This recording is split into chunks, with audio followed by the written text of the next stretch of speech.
AFC Bournemouth chairman Bill Foley has announced some details about the stadium plans. In an interview with Kris Temple on BBC Sounds, the link is below to that as well. Fantastic interview, well worth listening to, as well as talking about transfer activity and the door being bolted shut.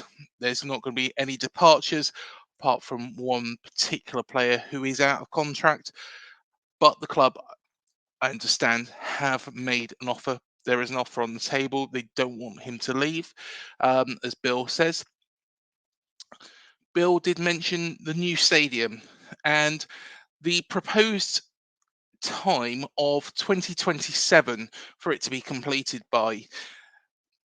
The start date they're going on about is 2025.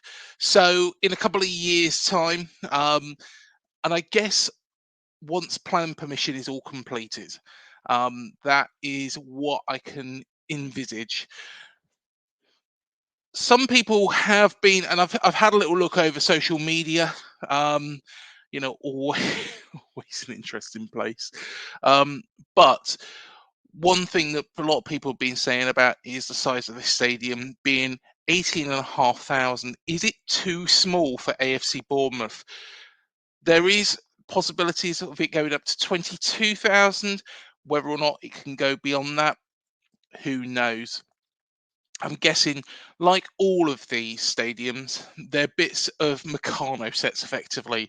So you can put things on top of them, you can make them bigger, and it's sensible because, and I'll tell you why, and it's understood as well. There's another rumor that's been going around. I haven't seen much about it, but the people, the contracting company, and the construction company, I should say, who have designed the Amex would be in charge of designing this new stadium. That's what the other rumor I've heard. Again, it's all rumors until it comes out of Bill Foley's mouth. But a lot of people have said 18,500 is too small. I think it's a perfect size to start off with. Firstly, what we need to do is we need to get people in the stadium, and we don't want a number of empty seats. Now, at the moment, we're filling an 11,000 seater stadium. Yes, it's only a small increase, but you've got to think of the facilities. The facilities are going to be a lot better. It's going to be a lot more modern. It's going to be somewhere that we can build upon, which we can't do with the existing stadium. It's also going to be a lot easier to get through planning permission at an early stage, probably be a lot cheaper until we need to build again.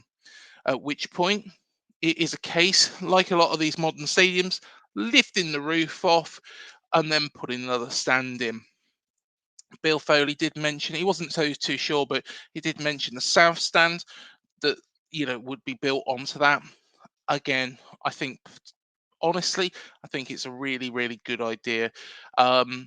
We don't want to lose our roots. We don't want to lose our family club roots. What we want to do is get this club in a position where we're filling that stadium out every single time. How many times have you seen, and you see all sorts of championship stadiums, empty seats everywhere? Now that's no good for anyone. Empty seats in a stadium. You look at Hillsborough, you look at the Stadium of Light, you look at grounds like that, Wigan, Reading, Derby, all these stadiums, all of them have got empty seats in them, and that's no good. What you'd rather have is a smaller stadium, but every seat taken, and that atmosphere, that hostility be still there. And hopefully this is what they've got in mind, what they're keeping in mind. With regards to the transfer activity, and I'll just touch on that very briefly, it doesn't sound like we are going to be doing much in the window. Not much is going to be leaving. Hopefully Lloyd Kelly will sign that contract. I guess if he's not going to, it's probably the best time to cash in on him. But I think the squad is there. Andoni Iraola was mentioned upon as well, and Bill Foley was calm. It's good that he was calm, But then again, he's got good football people around him. And it was quite nice actually that he was naming and reeling off the players.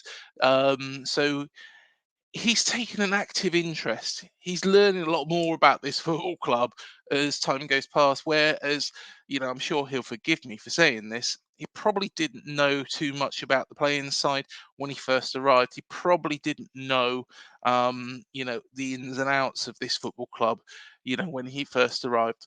In the space of a year, he's grown a true love for this football club, and that's great.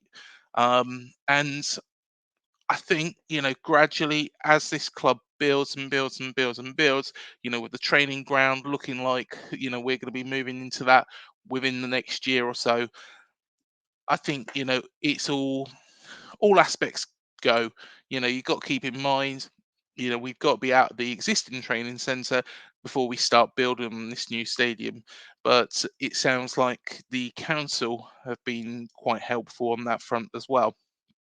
So it's all points to be positive. I think the stadium is the perfect size for us at this moment in time. It's not too big. There's not going to be lots of empty seats. You know, it's all well and good building. Some people said about 37,000 seats a stadium. That's all well and good. You know, fantastic. Build a 37,000 seater stadium, but you could have a situation like MK Dons where you know over 50% of the seats are empty. Um, so full credit to Bill Foley. He's got it spot on. I think, it's exciting for the future, exciting for this football club, and hopefully, fingers crossed, we can go from strength to strength. Let us know your thoughts. Make sure you hit the subscribe and the bell button, the like button, and all that jazz as well. See you in the next one, and thank you for continuing to support us here on Up the Cherries in all departments.